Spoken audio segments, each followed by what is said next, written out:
What's up, all? Welcome back to my channel.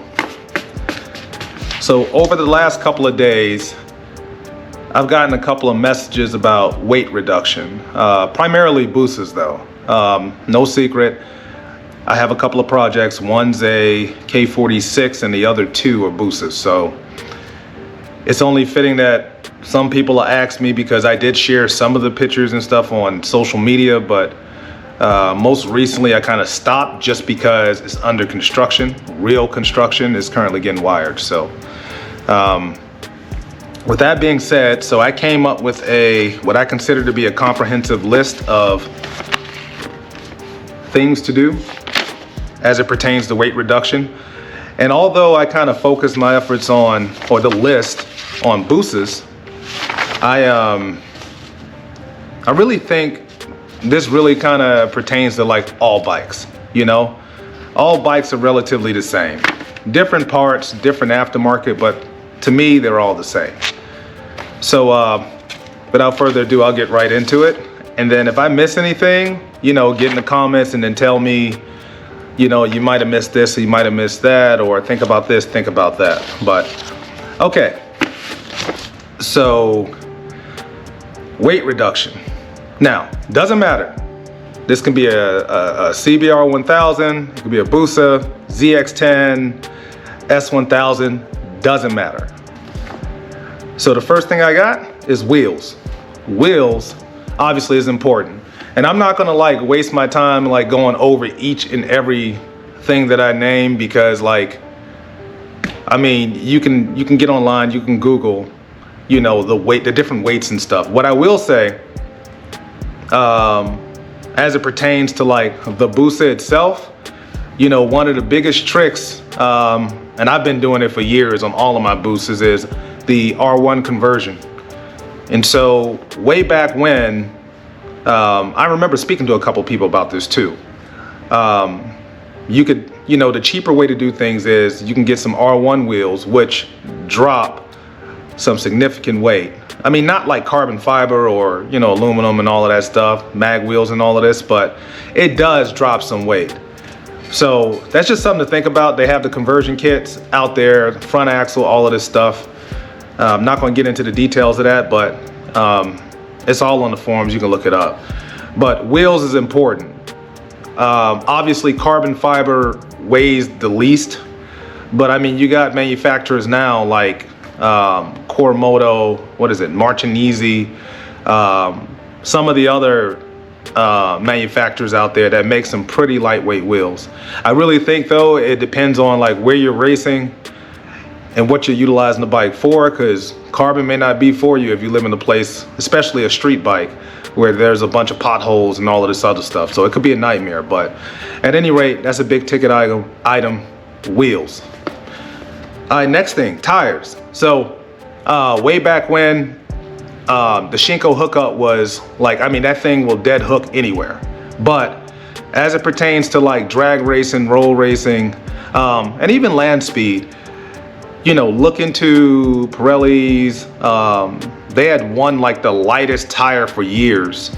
However, Dunlop is pretty good too. I haven't looked into in the most recently, like, you know, who has the lightest tire, but I know Pirelli is up there. Like, they have some very light tires. I know that right now on my projects, I'm utilizing Dunlops.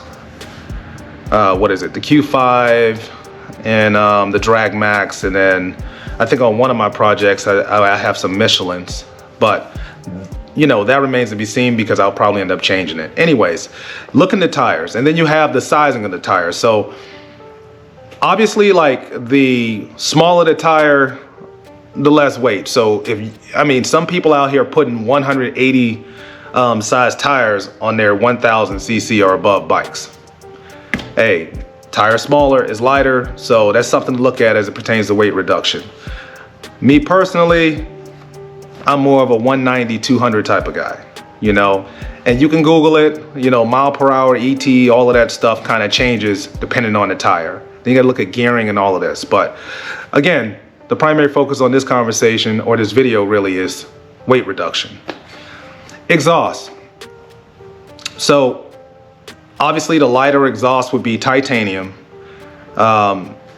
Recently, though, it's been said that titanium over time, you see it on social media, the titanium cracks and all of this. For me personally, I went Sidewinder. I got a custom Sidewinder which weighs the same as a titanium exhaust or less. Now, obviously, that's extra work because you got to cut up your fairings and do all of this stuff. But if you look at IG most recently, especially, and you can look at my YouTube channel as well, I got one of the Tater Gun exhausts by Chip Ellis, and me weighing that exhaust and knowing what the weights of other exhausts and I think DME makes like a shorty style Sidewinder as well. So I mean, all of this stuff is pricey that I'm naming too, but again, is weight reduction. And if you don't have the coin, to shell out for some $2,000, $3,000 exhaust, I mean, it's just something to think about. In most cases, the difference in weight is negligible. I mean, it's 1, 2, 3, 4 pounds tops. Like that's, most of us can, well, not really, because some of you, I'm not even gonna say that. Most of us can stand to lose some weight though. So, I mean, really, you need to start with yourself first, but okay. Rear sets. So, while I was doing my builds and my projects, I did weigh the OEM rear sets versus, let's say, Vortex. And you'd be surprised that, most times the rear sets, they have a little weight to them. And that only makes sense just because like OEM stuff is more for reliability. I'm not saying the aftermarket stuff isn't for reliability, but I mean, it's normally heavier. So just look into rear sets.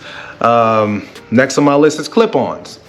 So you got the OEM clip-ons, you have carbon and you have aluminum. For me, in some cases, like for instance, most of my projects have the carbon fiber clip-ons, but then anything that I think has a lot of power, and I'm talking, I don't know, like 400 plus horsepower, I went to just like the regular aluminum, like Vortex aftermarket clip-ons. And the reason for that is, with my size, on the hard brake and the hard acceleration, I feel like there's a lot of weight and pulling and pushing on carbon fiber clip-ons.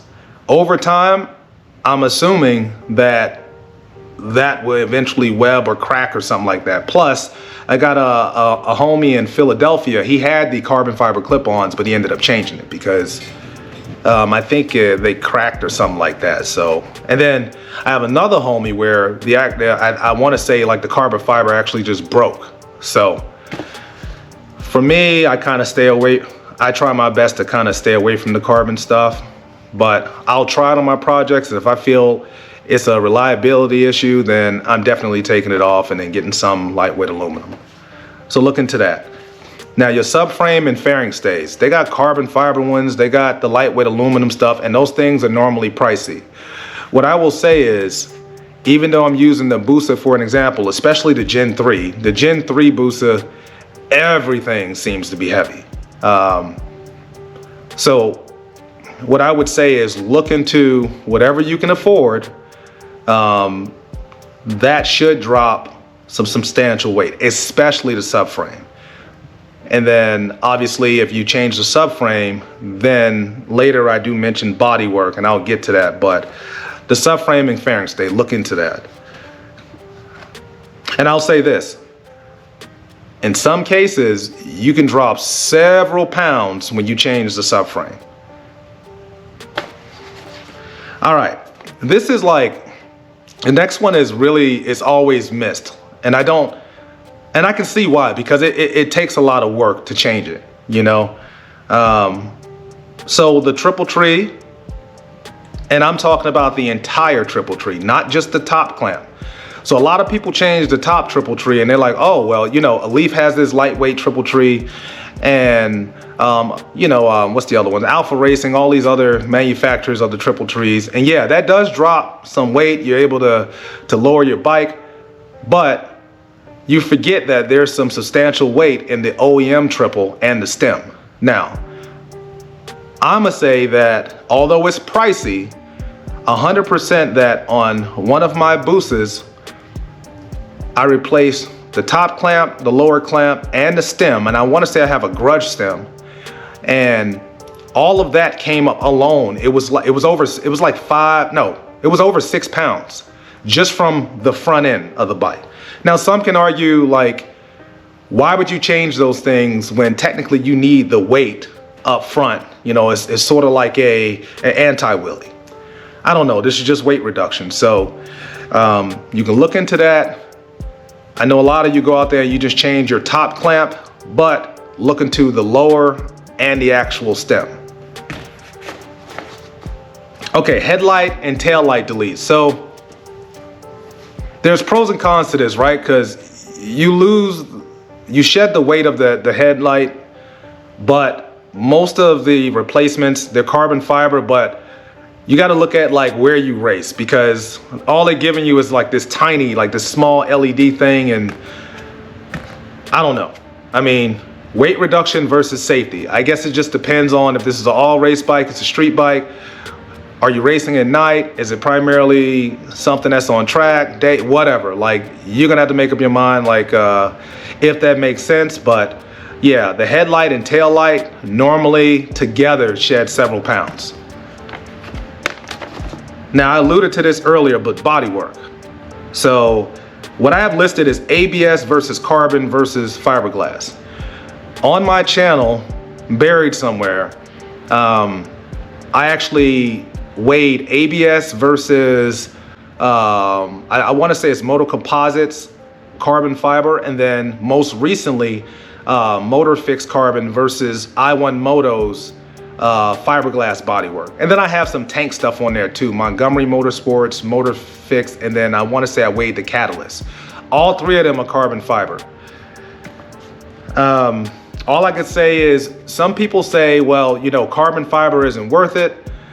And carbon fiber bodywork, like, you only lose, I saw something online the other day, the guy was like, you only lose a couple of pounds, it's not worth it. All you gotta do is pull the foam off your stuff.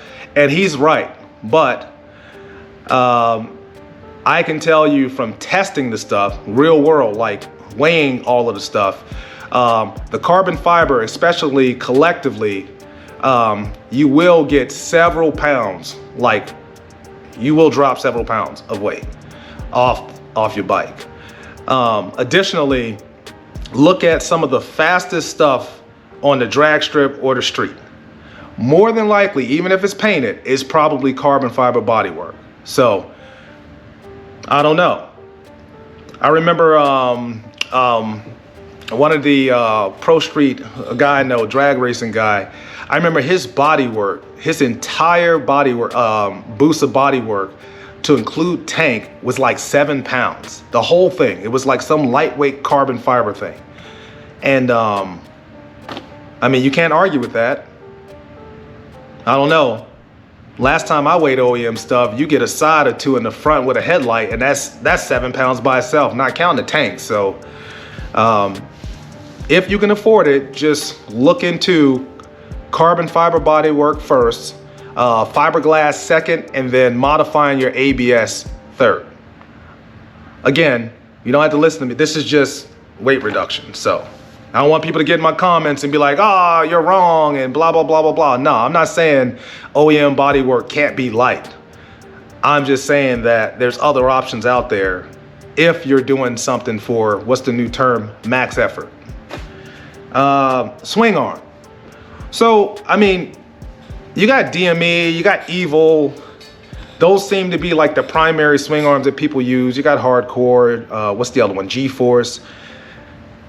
To me, I mean, whichever swing arm you can afford, I mean, they got the lightweight aluminums. They're thicker, they look better, but then they're still heavy. You got the chromoly steel, but realistically, it's all about length and all of the accessories that you add to the arm. Once you start getting into like the bracing, whether it be the lower profile or normal bracing, the adjusters, stuff, the whole chain guards, all of this stuff, like, once you get into the nitty gritty of all of that, you know, the longer the arm, the more it weighs, you know? So you just gotta like use your best judgment and hope that if you pick that, if your bike is at 6 inches over, you don't need 7 or 8 inches. Or you get something that's 7 inches and you only need 4.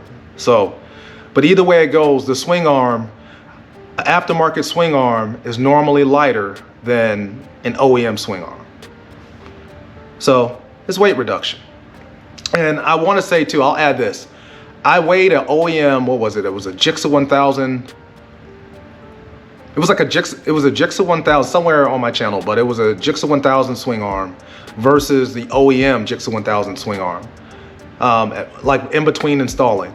And I want to say the Evil swing arm was like 4 pounds lighter by itself. Before you do anything, it was 4 pounds lighter when I weighed both. So you can take that for what it's worth, but again, it's weight reduction. All right, chain guard. Now, I got carbon versus steel versus none. I know people run around, like, especially as big in the road racing, where they just take the chain guard off. Me personally, I have seen, you know, chain guards fail, or chains fail, and chain guards kind of save somebody's ass, so to speak. I would say those who are taking off case savers and chain guards, I don't know, go carbon. That's just me. I went carbon on my projects because I still want the safety of a chain guard being there, and it's still weight reduction. It's not steel, you know. When I weighed both, obviously the carbon was substantially lighter than the steel. So I don't know. Take that for what it's worth. I personally wouldn't run around without a chain guard. However, again, you don't have to run. There's a lot of people that don't run one, but if you want another option, go to a carbon one. Usually they're lighter. What else I got? Oh, Radiator. All right, so in the drag racing community and most recently the road race community, people have been getting rid of their radiators. The Radiator it's several pounds, right? Especially with fluid in it. I would say you can modify the current Radiator setup yourself, or you can get it, you can send it off, get it cut so you can lower your bike more. That still drops weight, you know. I personally modified my Radiator, and after me chopping things up and modifying the fans, I think with both fans still on the bike and the Radiator, I think I dropped, it was like a little over 3 pounds. Now, obviously I would drop more than that and this is on a booster, by the way. So I would have dropped a whole lot more than that if I just would have deleted a fan just totally, or deleted the Radiator and all of this. But again, it depends on if it's a street bike or not and what you're utilizing the bike for. But in terms of weight reduction, look into the Radiator, because there's always a bracket, or especially if you delete an oil cooler or something like that, there's always something that probably could be done that you can do. And even if you can't, just look into it just to see. Okay, forks. So you got some people, right? Like in the drag world, you know, you can change the front forks. You got, you know, Gixxer 1000 on Busa. That's, you know, there's all these conversions and all of this. Or you could just get your current forks cut. And normally, I mean, again, you gotta think about what you're utilizing the bike for. I get my forks cut, but that's with the mentality of knowing that this bike is strictly more than likely for racing. You know what I mean? So if you live somewhere where it's bumpy, then you got to tell whoever's chopping your forks up that you need more than an inch of travel, or whatever the case may be where you live at, or what style of racing you're going to be doing. But cutting your forks is a great way to not only shed weight, but then you technically, depending on, you know, the style of racing, you may not need the lowering straps, which actually, again, adds weight. You don't need the straps because you already got your forks cut. So just something for you guys to think about, but weight reduction. All right, frame modifications. So in the grudge world, no, I'm not gonna say that. What I'll say is, in the case of the Busa, there are certain things on the booster you can turn your frame in and you can get it chopped up, and it actually sheds a couple of pounds. If you have a Gen 1 frame, and I'm not sure about, no, and Gen 2, like the, and Gen 3 actually, that bracing that's in the front in between, it's like right over the head. You know, you lift your tank up, you can see it, you know, you get that chopped up, get that out of there, and then the webbing on the rear sets, they usually cut that out, and then on the Gen 1 frame, there's some things on the bottom that the Gen 2 and Gen 3 doesn't have where they chop that off as well. And all of that adds up to a couple of pounds. So, I mean, and then you can, like, you know, some people probably poke holes and do all of this stuff to the frame. I wouldn't do all of that, but I mean, it's an option. Again, weight reduction. So if you have an S1000 or a CBR 1000 or something, and they got bracing in the frame or something like that, like, take a look at that, because that might be a pound or two that you can get rid of. Okay, airbox. So initially on one of my projects, I did have normal airboxes, but I opted to get a carbon fiber airbox. And so the carbon fiber airbox, I mean, you can Google it, read it on forums. Montgomery Motorsports makes it. I believe Carbon Smith makes the top or something for the Gixxer 1000, but carbon fiber airbox makes sense. If it works, it makes sense, because it dropped several pounds, OEM versus the carbon, several pounds. So anyways, look into that weight reduction, because I don't want to make this video too long. Chain. So you got the 520, 525, 530 pitch. 530 pitch obviously is the heaviest. I weighed a 520, a 525, and a 530, and I can tell you the 530 literally is over a pound. I think it was like 2 to 3 pounds heavier than the 520 at the same length. So it was crazy to see that a chain can be so heavy. But I don't know. It depends on, like,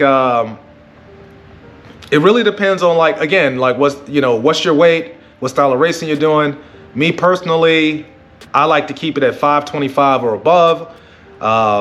You know, the 520 chain kit stuff, I do have it on, like, my track bikes and stuff like that, but for racing with real power and me being, you know, 250 plus pounds,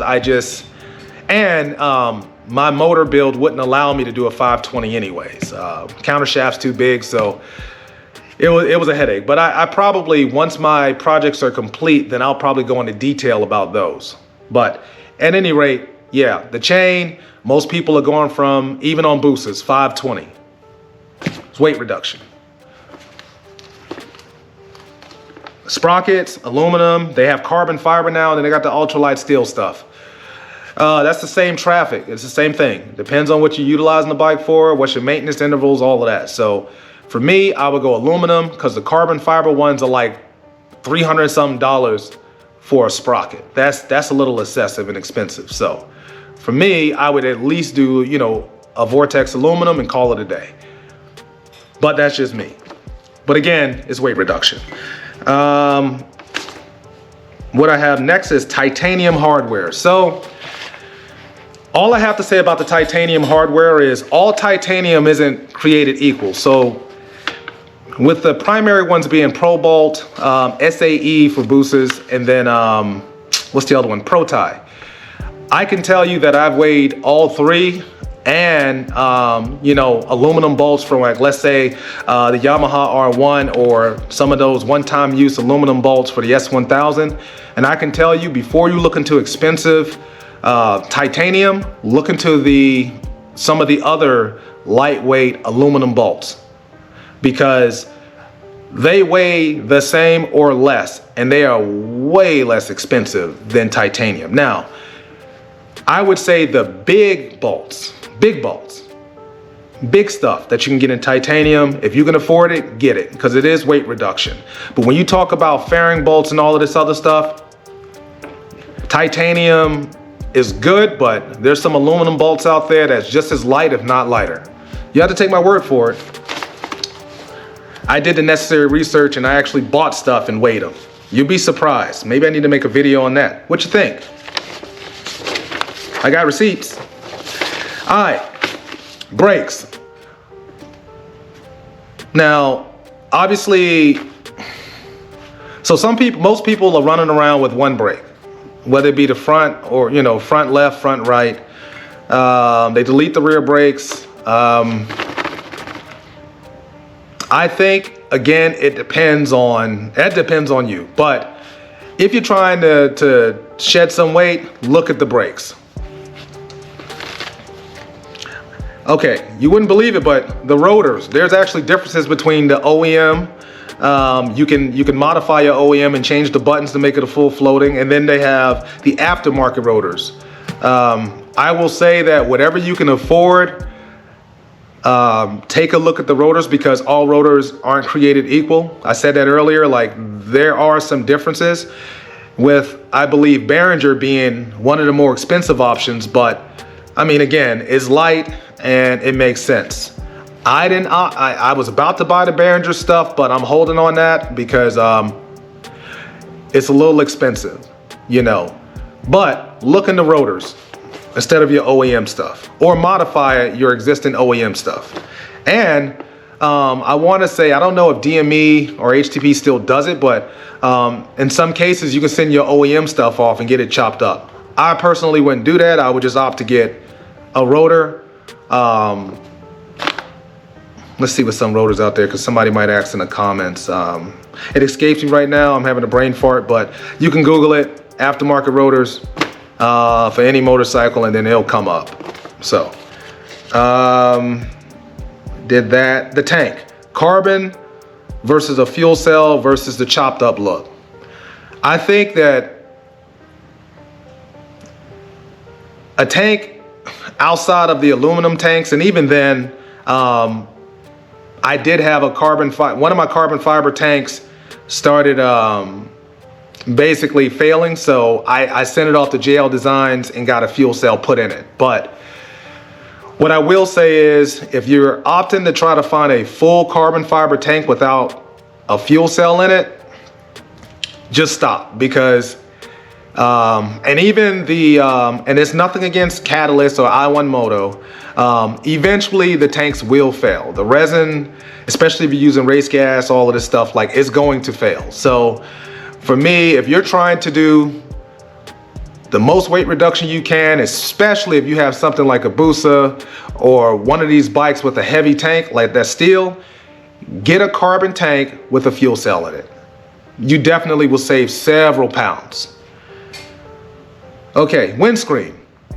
So I've weighed OEM windscreens versus zero gravity, Pug, all of that.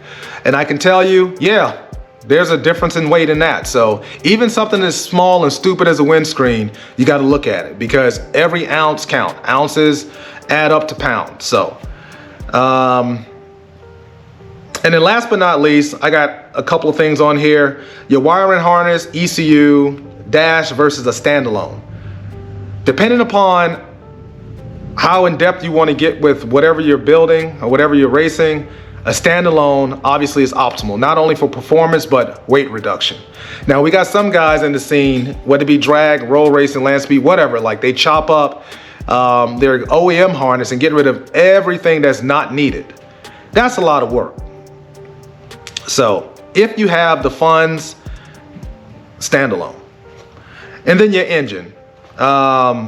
You know, your transmission, if you're getting something race cut and all of this, whenever you see something that was cut, what does that mean? Material was taken off something, which means it weighs less than it really was, or originally was. So, and of course, rods, the pistons, stroker cranks obviously are lighter on, all the time. They're lighter than OEM cranks because they're billet. And then if you don't have the money to, you know, the 3,000, whatever amount of money, dollars to buy a stroker crank, then there's always the option of getting your OEM crank light and in balance. And there's some pros and cons to that. But again, when you get the crank light and in balance, what happens? More acceleration, and what ultimately is less weight. So I tried to make this video, and there's probably some things that that'll come to me later that I may have missed, but it's wintertime, it snowed, and after getting a couple of people in my inbox about it, I figured, why not? I'll just make a quick, well, it's not quick because it's like 30 minutes, but I'll make a video about weight reduction. And then, so anyways, that's it. Thanks for watching. And I got to get back to my other project because that thing's going on a diet too. So please like, share, subscribe. And again, let me know in the comments if I missed something. And if not, thanks for watching. You know, I just thought about it. I thought that was the end of the video, but hey, okay. Last but not least, the easiest way for you to drop weight off your motorcycle, right? Your bike is literally strip the whole thing. Take the fairings off. If you can stomach it, drop the motor and legitimately take everything apart and then build it back up. And when you do that, you'll see that there are so many things, brackets and stuff that you do not need. And then there's other ways to do it too. You know, tips and tricks. You know, go on Amazon, order a sheet of carbon fiber and start making your own bracketry. You know, instead of aluminum or steel, now you got carbon fiber. So there's different things that you can do to cut that weight. Now, I wanted to say that because I think it's more difficult to start modifying stuff or trying to drop weight with an existing bike outside of just getting a couple of beers, a couple of friends, and snatching the thing totally apart and then going back up from ground up. That's way easier and you will drop way more weight doing that. At least that's my opinion. Okay, now I'll go. Thanks for watching. Like, share, subscribe.